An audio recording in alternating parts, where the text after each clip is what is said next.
panghuling topic. Ano ba yung panghuling topic natin? Si Kaufman, si Roque, si Digong, at si Hanilit.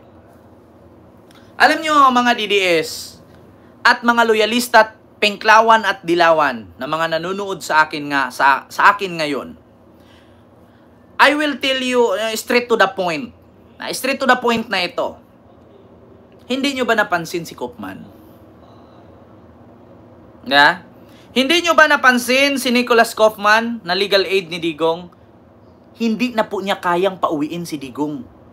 Hindi na niya kaya resolbahan ang kaso ni Digong. Bakit? Sa dami-daming panahon, sa dami-daming araw na dapat i-google niya, maghanap ng ebidensya, pruweba, para mapalaya niya ang kliyente niyang si Digong, pero mas mataas pa at mahaba pa ang panahon ng pag-google niya kay Harry Roque at kay Hanilit. Bakit binigyang oras ni Kaufman si Hanilit at si Roque ngayon na instead na i-google niya sa kaso ni Digong kung paano niya palayain at paano niya idepensa ang kanyang kliyente? Hindi niyo ba napansin? Puro na lang siya pambiblame. Sinisisi na lang ni Kaufman si Harry Roque at si Hanilit ngayon. Diba? Hindi niyo napansin? Mga DDS, makinig kay Maharlika, nakapalitan na yan si Kaufman. Hanggat patuloy si Kaufman na nandyan, hindi makakalaya si Digong, maubos lang ang pera ni Digong. Hindi nyo ba napansin? Yes po, Ma'am Jericel Puno. Hindi nyo ba napansin? Hindi na kaya ni Kaufman. Puro na lang siya paninisi. Biniblame na lang niya si Roque. Hindi nyo napansin ito Basahin ko ngayon, mga kababayan. Ako gets ko agad Ilang araw na ito na binigyang pansin ni Kaufman kada interview niya sa mga news outlet sa Maynila, sa Pilipinas, puro na lang Roque, puro na lang Hanilit, puro na lang Roque. Bakit hindi siya mag-google? I-google na lang niya. Hanap siya ng paraan paano niya madipensahan ang kanyang kliyente. Hindi yung idadahilan niya, dahil kay Harry Roque, kaya hindi makalaya si Digong, dahil sa suggestion ni Harry Roque na kalabanin ang Netherlands, kaya naka-epekto sa kaso ni Digong. Hindi po ganun yun. Bakit? Pinansin ba ng Netherlands government si Harry Roque? Or si Kaufman lang ang pumansin sa suggestion ni Harry Roque? Si Kaufman, mas marami pang time na i-google o gambalain ang buhay ni Roque kaysa sa pag-google para sa pagdepensa kay Digong. Ito mga kababayan. Hindi nyo napansin? Puro na lang siya paninisi, puro na lang siya pagbiblame. Ito, basahin ko yung People's Tonight. Ayan, Roque, Digong, at Kaufman. Alam nyo, kung nanood man sa akin mga DDS ngayon, i-advise nyo na si Sarah palitan si Kaufman. Ubos ang pera ni Digong. Sa bagay, ang perang mabilis na pinanggalingan, mabilis din mawala. Bakit? Dapat pagbisihan ni Kaufman yung kaso kung paano depensahan si Digong. Hindi yung mas busy pa siya doon kay Harry Roque at kay Hanilit. Una, is this Kaufman style of blame game? Ayan, sabi ni Harry Roque si Harry Roque ang sumagot. 7,000 live viewers, like po tayo, ipantay po natin yung like. Marami naman akong kaibigan na masaktan dyan, di ba, Ma'am Rosario Vicen? Is this Kaufman style of blame game? Sabi ni Roque, style ba ito ni Kaufman na maninisi na lang kasi hindi niya kaya na iligtas si Digong? Ma'am Bernadette, ayan, maraming salamat po ma'am sa yung 3 Canadian dollar super sticker. Di ba? Alam mo ba, Ken, si Kaufman na ang dating, ang dating lawyer ni Imelda Marcos? Rihani Albert. Actually, Sir Rihani Albert, yun nga, naging lawyer siya ni Marcos. Anong nangyari? Nanalo doon sa Amerika. Ang tanong, anong nangyari? Hanggang ngayon, hindi pa tapos. Ito yan, mga kababayan. Nagkainitan muli sina dating presidential spokesperson Attorney Harry Roque at Attorney Nicholas Kaufman. Lead counsel ni dating Pangulong Rodrigo Duterte kaugnay ng kontrobersyal na pagputol ng bisitasyon rights ni Hanilit Abansenia or common law wife ni Digong. Sa isang panayam nitong Biyernes, August 1, tinawag ni Kaufman si Roque na isang irrelevancy. At sinabi na ang tanging pagsisisi niya ay ang oras na nasayang sa pagharap sa umano'y comical intrigues dala ni Roque. 'Di ba? Sinisisi niya ngayon si Harry Roque na kung bakit hindi niya kayang iligtas si Digong, hindi niya kayang protektahan ang kanyang kliyente. Bakit kay Harry Roque siya tumututok? Iba naman ang kaso ni Roque at iba naman ang kaso ni Digong. Bakit isinisi ni Koopman ngayon? Kasi alam ni Koopman sa sarili niya na hindi niya kayang palayain at pauwiin si Digong, kaya nga hindi ako makapagilit eh. Yeah? Sa isang panayam niya, nadala daw ni Roque ang comical intrigues. Nilinaw din niya na walang hidwaan o personal misunderstanding sa hanay ng mga taong may mahalagang papel sa depensa ni Duterte na ikinabahala ng mga taga-suporta ng dating Pangulo. What? Why me? Why am I the subject? Again of Mr. Nicholas Koopman, latest rank. Sabi ni Roque. Bakit ako na naman? Bakit ako? Ako ang pinag-inita ni Koopman, sabi ni Roque. Sunod, is this Koopman style of blame game? Ito ba yung estilo ni Koopman na paninisi? Larong paninisi? Bakit? Kasi alam ni Koopman na hindi niya kaya. Siyempre, malaki na ang nagastos ni Digong dyan. Magkano ang acceptance fee niya? Magkano yung monthly niya? Kalahating bilyon na po. Mag-iisang bilyon na. Ikaw ba naman 150 million a month, may acceptance fee pa. So ito ba daw ang style ni Koopman na nang maninisi na lang, na instead na i-google niya kung paano ipapanalo si Digong, mas binigyan niya ng panahon si Harry Roque at pinag-initan pa si Hanilit. Nagbabardagulan kayo sa kabila ng kapayatan ni Digong, isang utot na lang mamamatay na, tapos nagbabardagulan pa kayo? Nagsisihan pa kayo? Diba?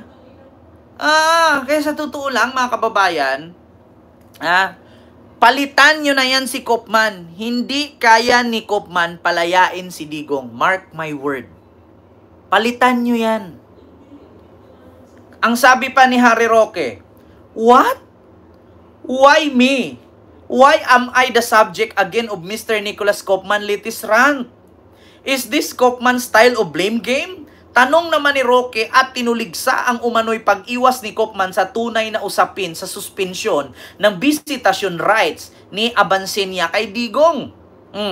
So sa kabila nito, iginiit ni Roque ang kanyang panalangin para sa tagumpay ng legal team ni Koopman. Bring former President Duterte home alive. The Filipino people are watching and waiting. Paano nga ipauwi nga ni Koopman si Digong na buhay sa Pilipinas kung mas binigyan kanya ng priority na gugulin kaysa sa magugol siya panglaban doon sa ebidensya ng mga biktima ni Digong? Kasi una, bigyan ko kayo ng aral, mga DDS, hindi ko kayo ang kalaban dito. Advisean ko pa kayo. Kahit grade 1 maiintindihan to. Una, mga kababayan, anong alam ni Koopman sa kaso ni Digong? Saan siya kukuha ng information? Sa kwento ni Sara? Sa kwento ni Hanilet? Sa kwento ni Pulong?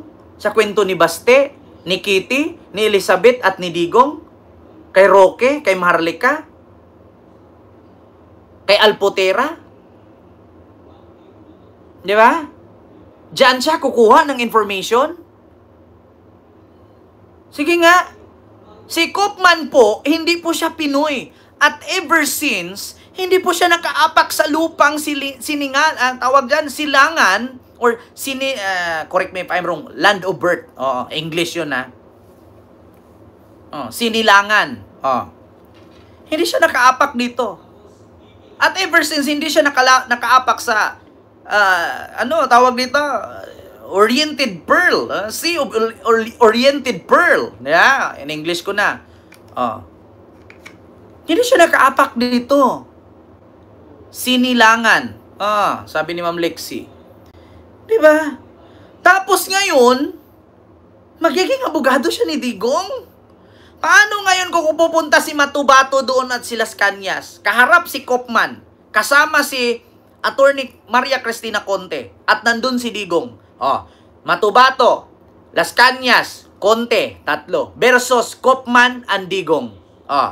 Pag sinabi ngayon, nitong mga taga-ICC, totoo ba, Las Cañas at Matubato, na kayo ang inuutusan ni Digong na pumatay?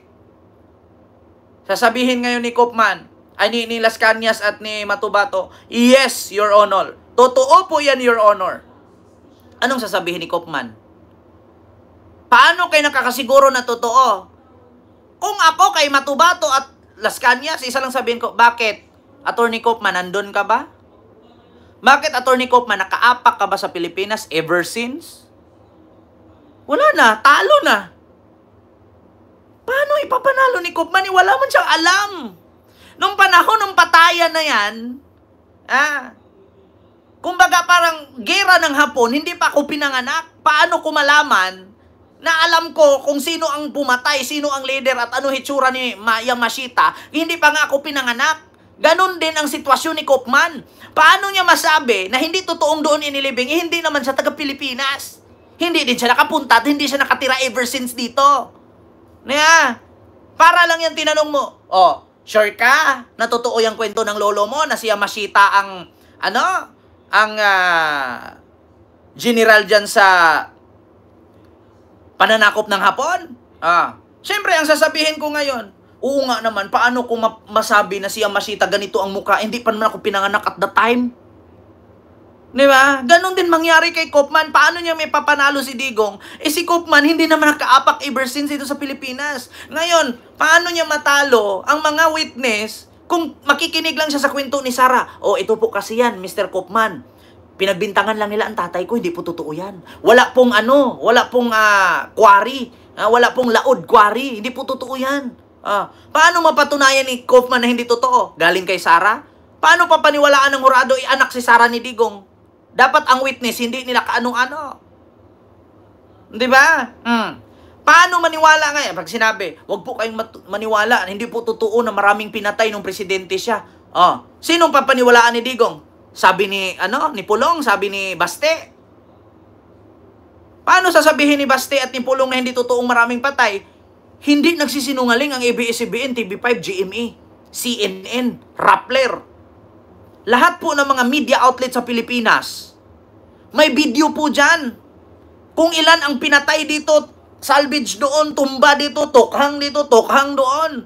May mga video po yan. Yan po yung tinatawag nila na 15 hours video and audio footage. Di ba? Yun ang totoo. Paano nyo masagot ni Digong yan ngayon? Paano mapalusutan ni Koopman yan? Pangalawa, sabihin natin AI video yan na ipinakita ng ABS-CBN, TV5 at GMA. Ano yung mga sinabi ni Digong sa Quadcom hearing? Yung pag-amin niya. Huwag kayong tanga, mga DDS. Si Digong lang din po ang nagkulong sa sarili niya. Si Digong din po ang gumawa ng paraan kung paano hindi siya makauwi. Una, tinanggal niya ang Pilipinas, pagiging miyembro ng ICC. At pangalawa, inamin niya.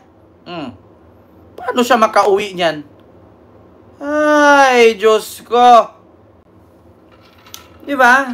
Damakmak ang mga inamin ni dating Pangulong Duterte sa pagdinig ng Quadcom. Ayan pa, may ebidensya. mga pinatay siya at meron daw talagang reward system sa drug war. Nagbabalik si Marian Enriquez. Diba? Paano nyo pauwiin yan? Sa bibig mismo ni dating Pangulong Rodrigo Duterte nang galing. May mga pinatay siya noong mayor pa lang siya ng Davao City. Marami. Mga 6 o 7. In one drug den doon sa Davao City, 4 na Chinese, pinatay ko talaga. Putang ina niyo mga DDS, paano nyo pauwiin si Digong? Kahit nga gumawa kayo ng isang batalyong Koopman dyan Hanggat si Koopman hindi Pilipino, hanggat si Koopman hindi nakaapak sa lupa ng Pilipinas, hanggat si Digong nagsalita at inamin niya, putang ina, finish na. Paano nyo pauwiin yan? Ang isda, sa bunganga nahuli, hindi sa buntot, lo, diba? Ma'am Jericel Puno, o sir. Paano nyo pauwiin? Sa sobrang kayabangan.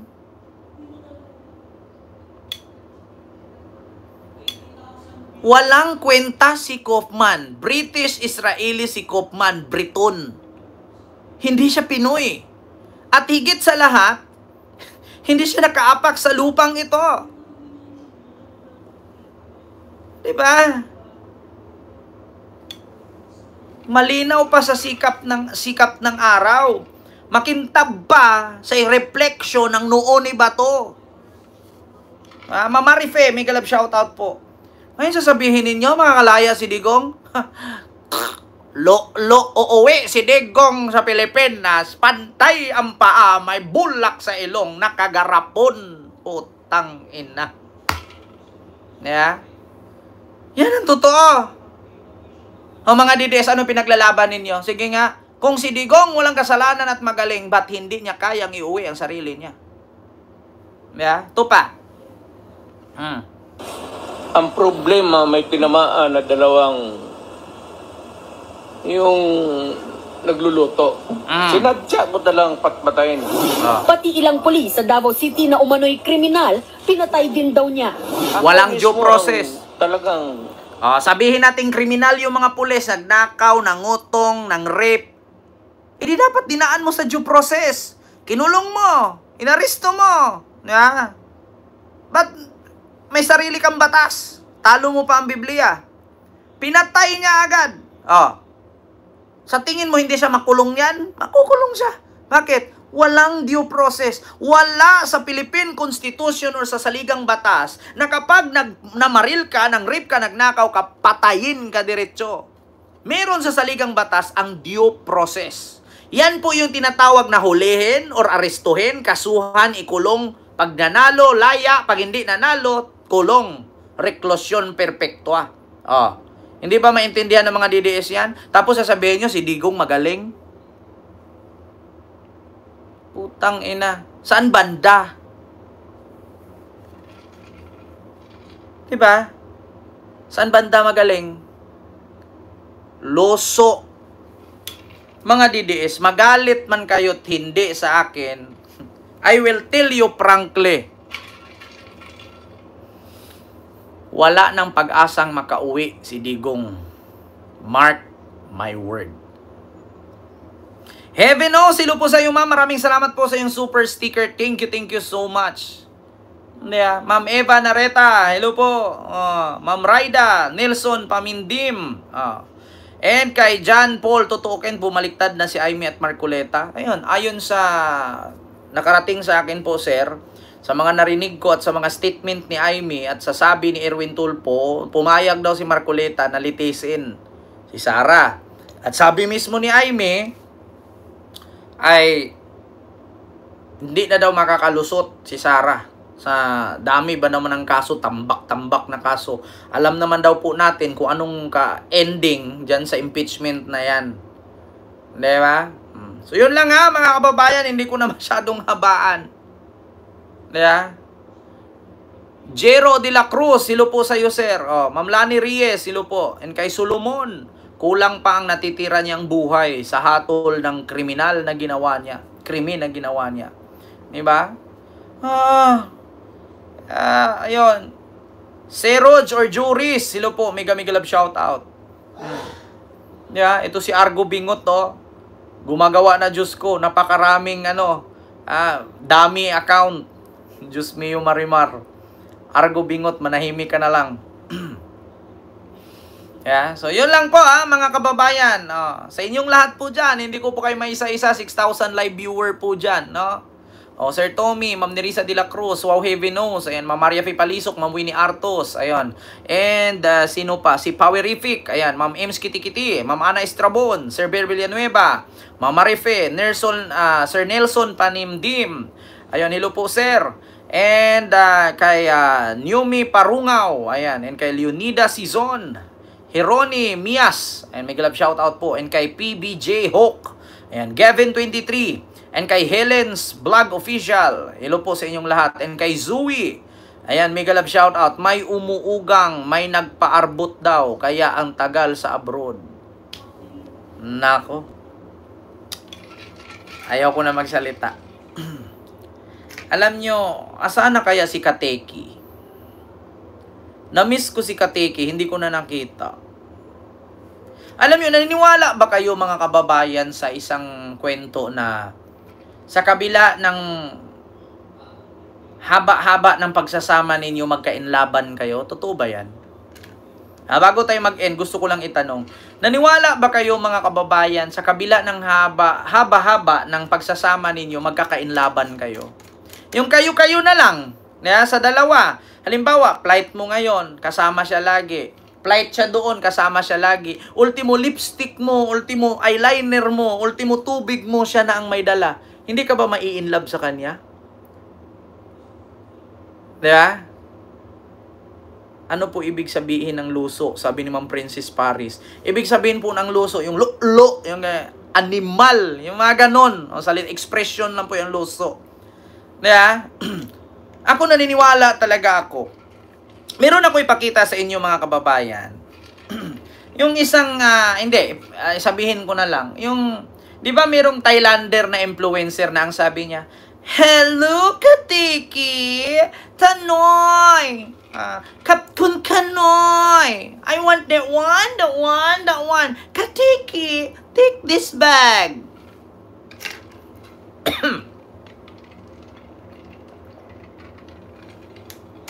Diba?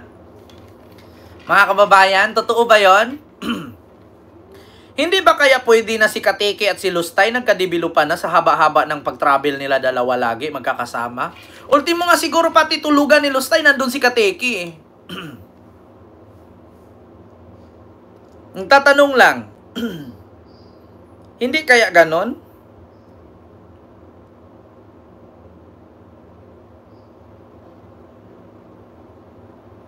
Di ba? Sabi ni Motorbike, parang si Paul Jake at si Key Abad. Di ba? Hindi ba kaya ganon ang nangyari sa kanila? Kasi parang wala ng time si Lustay na umuwi sa pamilya. Mas may time pang mag-travel kasama si Kateki eh.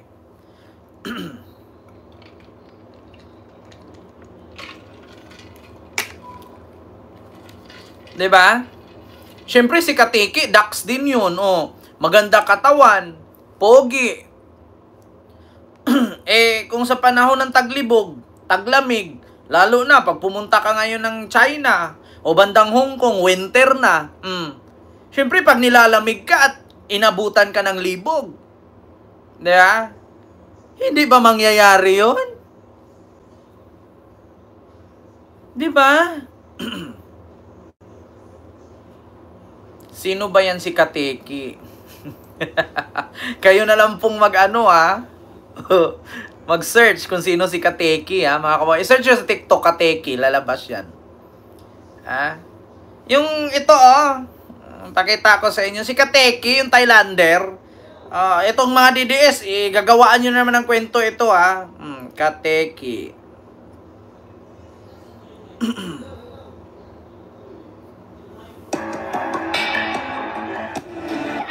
Ayan na. Ano si Lisa? Kateki, you want something for Ayan today? si Kateki. I can buy for you. We can buy. This is so cute for you. You want? For ski? I want R. I want R. You take R? Take R. Oh my god. Kateki.